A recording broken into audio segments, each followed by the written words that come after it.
ESSA is clearly an opportunity for states to improve their return on investment on school leadership. Right now, here's the investment we're getting for school leadership. Overwhelmingly, most school principals do not move the socioeconomic status predictors that determine student learning outcomes in America. That is to say, the single most important predictor in America today of student learning outcomes is not the quality of the principal. It's what neighborhood the kids come from. But you put the right principal in place and it disrupts that predictability, and we're doing it all the time. We're certainly doing it in Illinois, and we're doing it in Chicago.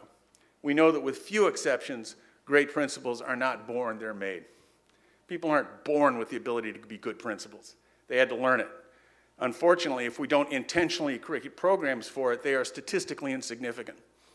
Right? When we first started this in Chicago about 15 years ago, we did a pretty intense analysis along with Designs for Change and found that out of almost 600 principals in Chicago, only 13 schools were performing above socioeconomic status predictors. Now it's closer to 200. I want to just emphasize again, starting with P through 3 learning.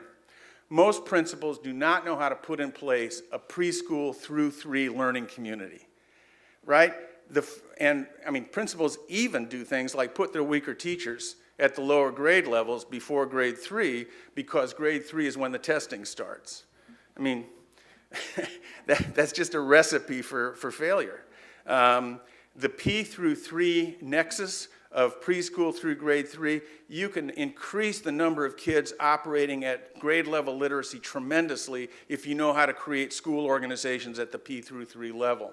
Effective teacher teams become a key element of the organizational capacity of the school. So Melinda emphasized teacher leadership. Think for just a second, what are teachers going to lead in a school? They're going to lead teams of other teachers. If they're just leading kids, that means they're teaching class, right?